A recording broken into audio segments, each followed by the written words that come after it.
listening to the Play Therapy Parenting Podcast with Dr. Brenna Hicks. Hi, I'm Dr. Brenna Hicks, the Kid Counselor.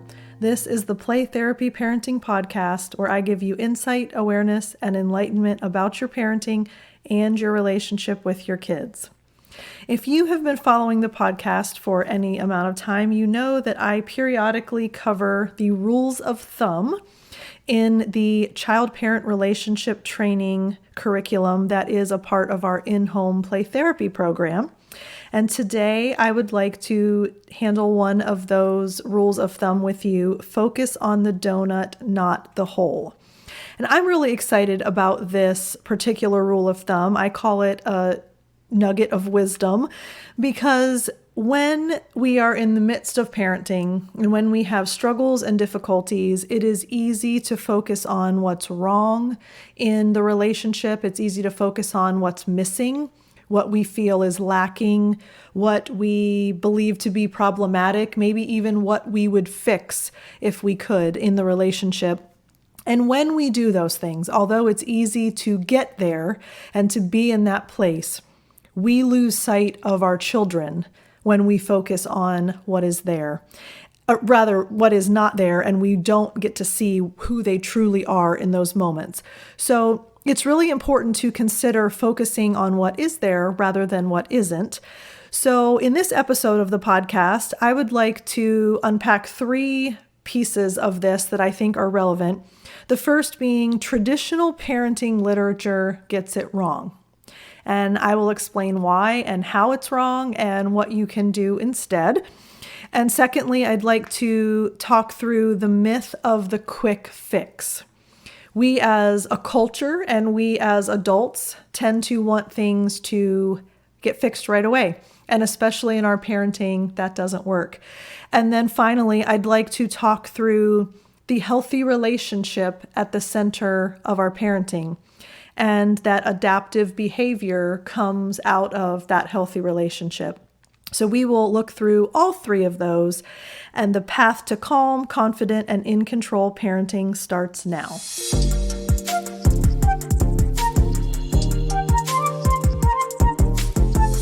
So in talking through the idea of focus on the donut, not the hole, I know there are a lot of donut aficionados out there. And so before I begin, I actually had to educate myself a little bit about donut making because I am not a baker and I've never made a donut myself. So what I have observed, if you're in the mall or walking through, areas where there are like food and stores and things like that, Auntie Annie's pretzels is the only thing that I've ever seen where I can actually witness something like that being made. And so they take the dough, and it's cut into strips, and then they roll it into almost like a long tubular snake-looking thing. And then they will actually tie the dough into a knot, and then they bake it. So I guess stemming from that, I'm not sure, I believed that you form a donut by making a tubular thing of dough and fusing the ends together, and you get your circle. But interestingly enough, when bakers make donuts, it is a ball of dough, and they take a metal cylinder and they shove it through the center, and they take the center of the donut out. So the big ball of dough actually has the center piece removed, and that is how you get donut holes or munchkins if you're a Dunkin' Donuts person. So I know there are donut hole people out there, so I understand there's a special place for donut holes, but in the focus on the donut, not the hole analogy, the donut is what is there. The hole is what's missing. The hole is what's been taken out. The hole is what's gone. And in a parenting perspective, we often end up focusing on the hole instead of the donut. And I can imagine if you're eating a donut, when I was little, Boston creams were my favorite. My son's is strawberry sprinkles. So, when you're consuming this donut, you're thinking, oh my gosh, this is so good. This is gooey. It's warm. It's amazing. I don't think you're sitting there thinking, gosh, I really wish that the center of that donut had not been removed. That's really tragic that they took that out. I would have eaten that if it was still there. You're focusing on what's there because it's good. And I think that it's easy for us to get lost in the idea of, I wish this were there. This feels missing. This feels incomplete. This feels broken. And in the meantime, we are not noticing the great, amazing, good things that are there already. Our kids are incredible beings. They are good, they are kind, they are constantly growing, constantly learning, constantly developing. And we have the ability and the privilege to be a part of their journey. And so to me, the premise of focusing on the donut, what is there, what is good, what you appreciate, it puts us in the right mindset to set us up to be aware that the relationship is at the heart of everything, which I'm going to get to in a moment. So traditional literature gets it wrong because we end up thinking that there's this trick that we need or this tip that we have to use, or let's focus on the problem. So what I hear in parenting literature a lot is 1 minute to stop tantrums, or use this one simple tip to get your child to stop smart mouthing you, or if you do this one fancy phrase, it's going to stop your child from disobeying. And everything about all of that traditional literature is focused on the problem and how to fix the problem. But unfortunately, that isn't the correct premise for understanding that you want to focus on the good and what you want to celebrate and what you're happy about and what is worth investing in. We don't want to focus on what's not there and what's wrong. We want to focus on what is and what's good. So traditional parenting literature gets it wrong, and the focus on the donut, not the hole, is a really helpful reminder to keep the focus and the attention on what is there. And I'll talk about how that influences the relationship in just a moment. The second point is that we have this myth of a quick fix. There's this idea of a magic bullet or this special pill or this immediate type of answer to this problem. And one of the phrases that I use with my parents in my private practice and in my center a lot, I will often question them about how long it took for them to get to that point. For example, someone comes in and says, oh my gosh, my child's ready to get kicked out of school. I don't know what to do anymore. Or the tantrums have escalated so high, I don't even know how to handle them anymore. We can't even go anywhere. I'm so embarrassed. And one of the first things that I question is, I wonder how long it's taken to get to this point. And it's never 2 days, 6 weeks. There's always a very long stretch. Oh gosh, it probably started 6 months ago. Or sometimes in bigger cases, it's, since they were born, it's been this way. But the idea of there being a long development of a concern and it happens over time, there's a slow creep. There's a fade to where we get to this point. All of a sudden, to think that we can miraculously fix it with this one simple tip or trick, or, it's just this one fancy thing that we can do. If you know that it didn't happen overnight, you have to also recognize it's not going to fix itself overnight either. And so therefore, the idea is, if you know it's going to take time, if you know that there's going to be investment and intention and purpose and work to get back to a healthy balance, you might as well invest in the process. In other words, let's not focus on all of the things that are wrong and all the things that you wish would go away. It's going to take time anyway. So as we spend that time and as we work toward the healing and the health that we want, we can also invest in what is, which is our time together and our investment in the engagement and the relationship and those types of things. So myth of quick fix in the parenting, not going to work because there is no such thing. Parenting is a journey. Childhood is a journey. We're all on it together. And when it takes a long time to get to a place, it often takes a long time to get to a new place. So the concept of spending the time, investing the energy, working through it together is very powerful instead of getting caught up on this idea that we have to fix it immediately. And finally, When thinking about the healthy relationship leading us toward adaptive behavior is an interesting concept because it tends to be a little bit jargony, so we use it in our field, but it's not necessarily something that parents will say often. Adaptive behavior, in simplest terms, is just that a child is able to adapt to whatever the circumstance. Whatever the situation, whatever's going on, the child can adapt their emotions and their behavior accordingly. So when you have maladaptive behavior, that means the child is not adapting appropriately. So we will typically couple the words maladaptive behavior with dysregulation. And that's another fancy word that just means a child is not capable of regulating. In other words, they are getting very emotional, they're getting very out of control, they're not being able to stay in control of their emotions, they're struggling in a situation. So we will often see dysregulation and maladaptive behavior go together.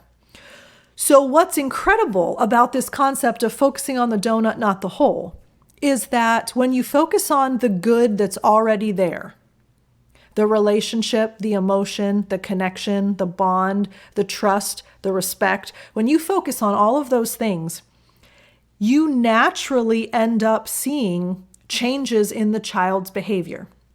Because when you have a relationship that communicates you are unconditionally loved and you are unconditionally accepted, no matter the behavior, no matter the hiccup, no matter the mistake, no matter the failure, no matter the dysregulation, you are unconditionally loved and unconditionally accepted. It builds the child's sense of who they are. It builds their self-esteem. As they feel better about themselves, they start to behave in more self-enhancing ways. So the more a child feels loved and feels heard and feels valued and feels accepted, they begin to believe those things about themselves. Once they believe those things about themselves, they start to act in ways that are more self-enhancing, which of course leads to adaptive behavior. In other words, I know that I might not have chosen to not be able to go play with my friends when I wanted to. But instead of having a tantrum, instead of getting completely out of control, power struggling, arguing, fighting, I'm able to adapt. I know that it's okay. I know that I'm going to be okay because I have someone who unconditionally loves and accepts and respects me. So the relationship is at the core of everything. I talk about this all the time. And the belief of play therapy as a whole, one of the foundational concepts and principles is that kids already know what they need to work on. That is at the heart of what we do as play therapists, is that we give the child the opportunity to work on the things that they know they need to address. I actually did a podcast about this in 2019, and if you haven't had a chance to listen, you can search it. It's actually called Kids Already Know What They Need to Work On. And the belief is that kids are struggling, they know that they're struggling, and they don't want to be there. If given the opportunity, they will get themselves out of that struggle. But the best way for that to happen is for them to feel unconditionally loved and accepted, and that frees them to become the best version of themselves that they can be. We as adults and human beings constantly are hopefully working toward being better versions of ourselves. That's self-actualization, a fancy word for becoming the best version of yourself that you can be. So if that's one of our goals as humans, is to just constantly be bettering ourselves, making ourselves better people, kids are on the same journey. So if we create an environment and a relationship that says, you are unconditionally loved and accepted, they of course want to become the person that we believe them capable of being.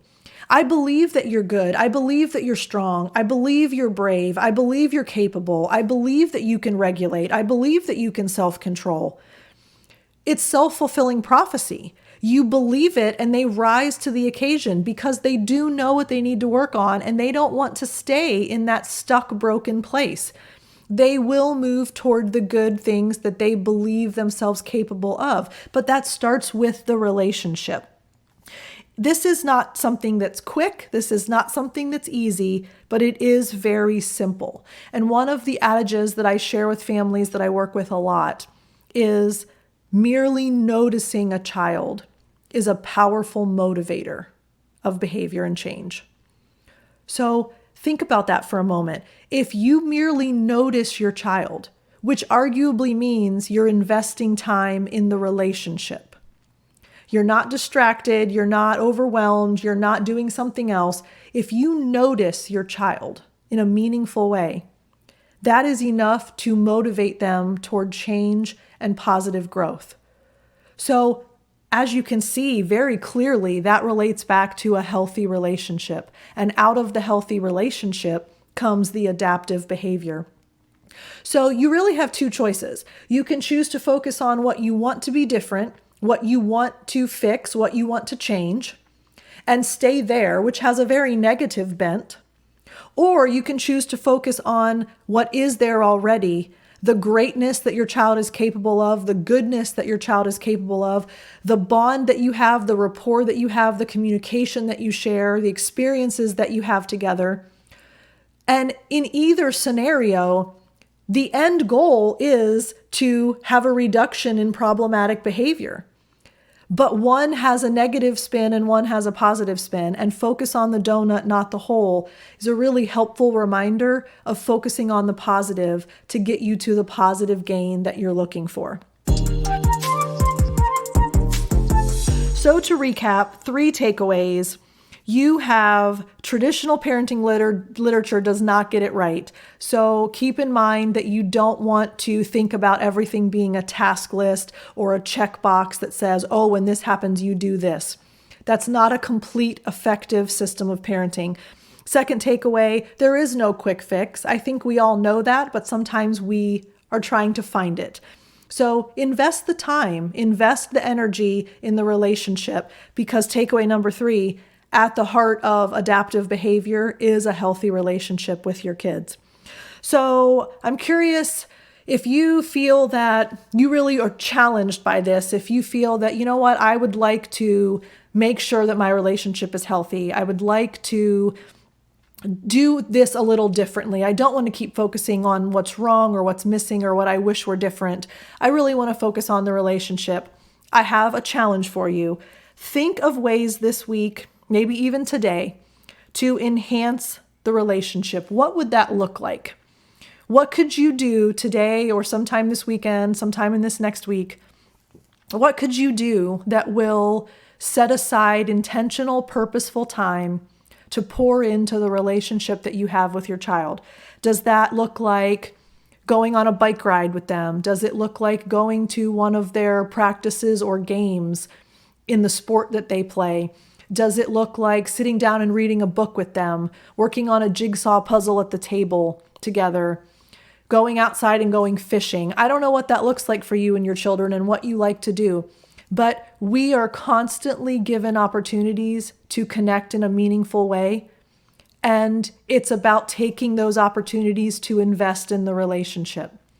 Our children are constantly giving us opportunities. It's a matter of whether or not we purposefully take those opportunities to connect and invest with them. So keep in mind that investment in the relationship gets you to the outcome that you want when you focus on what's already there. So what does that look like this week? Does that mean not watching TV in the evenings? Does that mean putting down your phone, making sure that there are no other distractions, making sure that you're physically present, but you're also mentally and emotionally present? Because oftentimes we can be in the same room with our kids and miles away because we're not really there. So it's not just being in their space, it's about emotionally and mentally being present too. Those moments of connection and relationship building will forever change the trajectory of your relationship with them and your family life as a whole.